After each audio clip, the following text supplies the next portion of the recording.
అందరికీ నమస్కారం. Breaking news. Tirumala శ్రీవారి లడ్డూ ప్రసాదం టీటీడీ సంచలన నిర్ణయం. ఈ డీటెయిల్స్ చూసే ముందు ఈ వీడియో నచ్చినట్లయితే లైక్ చేయండి, షేర్ చేయండి. మరిన్ని వీడియోల కొరకు మా ఛానల్ సబ్స్క్రైబ్ చేసుకోండి. తిరుమల శ్రీవారి దర్శనానికి నిత్యం వేలాది మంది భక్తులు తరలి వస్తుంటారు. స్వామివారి దర్శనం తర్వాత ప్రతి ఒక్కరూ లడ్డూ ప్రసాదాన్ని పవిత్రంగా భావిస్తారు. అయితే వెంకన్న లడ్డూ ప్రసాదం విషయంలో నాణ్యతపై గతంలో విమర్శలు వచ్చాయి. ఈ క్రమంలో టీటీడీ ఈవోగా బాధ్యతలు చేపట్టిన జె శ్యామలారావు తిరుమలలో ప్రక్షాళన దిశగా అడుగులు వేస్తున్నారు. ఇప్పటికే వరుసగా సమీక్షలు నిర్వహిస్తున్నారు. లడ్డూ ప్రసాదం నాణ్యత పెంచాలని, తయారీకి వినియోగించే పదార్థాలు కూడా అత్యంత నాణ్యతగా ఉండాలని సూచించారు. లడ్డూ తయారీకి ఉపయోగించే పదార్థాల నాణ్యతను కూడా ఆయన స్వయంగా పరిశీలించారు. తాజాగా శ్రీవారి లడ్డూ ప్రసాదానికి సంబంధించి టీటీడీ ఈవో శ్యామలారావు మరో కీలక నిర్ణయం తీసుకున్నారు.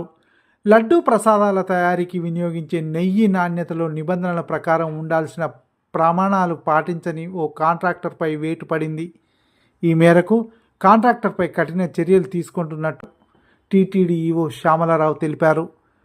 లడ్డూల్లో నాణ్యత, సువాసన తగ్గిపోవడానికి ప్రధాన కారణంగా నెయ్యిలో నాణ్యత లేకపోవడమేనని గుర్తించినట్లు శ్యామలారావు ఇటీవల తెలిపారు. సోమవారం నెయ్యి సేకరణ నిపుణుల కమిటీతో సమీక్ష నిర్వహించారు. టీటీడీకి నెయ్యి సరఫరా చేస్తున్న 5 కాంట్రాక్టర్లలో ఒకరు అందించిన నెయ్యి నాణ్యతా ప్రమాణాలకు సరిపోవడం లేదని తెలుస్తుందన్నారు. కల్తీ నెయ్యిని సరఫరా చేస్తున్నట్టు పరీక్షల్లో తేలిందని, టెండర్ నిబంధనలను ఉల్లంఘించినందుకు కాంట్రాక్టర్ను బ్లాక్ లిస్టులో ఉంచేందుకు షోకాజ్ నోటీసులు జారీ చేసినట్లు తెలిపారు. టీటీడీ బ్లాక్ లిస్టులో పెట్టింది తమిళనాడులోని దిండిగల్కు చెందిన ఏఆర్ డైరీ ఫుడ్ ప్రైవేట్ లిమిటెడ్ అని తెలుస్తుంది. ఈ సంస్థ 8.5 లక్షల కేజీల నెయ్యిని సరఫరా చేసేందుకు టెండర్ దక్కించుకున్నట్లు సమాచారం. ఈ సంస్థ ఇప్పటి వరకు 68,000 కేజీల నెయ్యి సరఫరా చేయగా ఇందులో 20,000 కేజీల నెయ్యి నాణ్యత బాగలేదని తిరస్కరించినట్టు తెలుస్తుంది. ఈ వీడియో నచ్చినట్లయితే లైక్ చేయండి, షేర్ చేయండి. మరిన్ని వీడియోల కొరకు మా ఛానల్లో సబ్స్క్రైబ్ చేసుకోండి.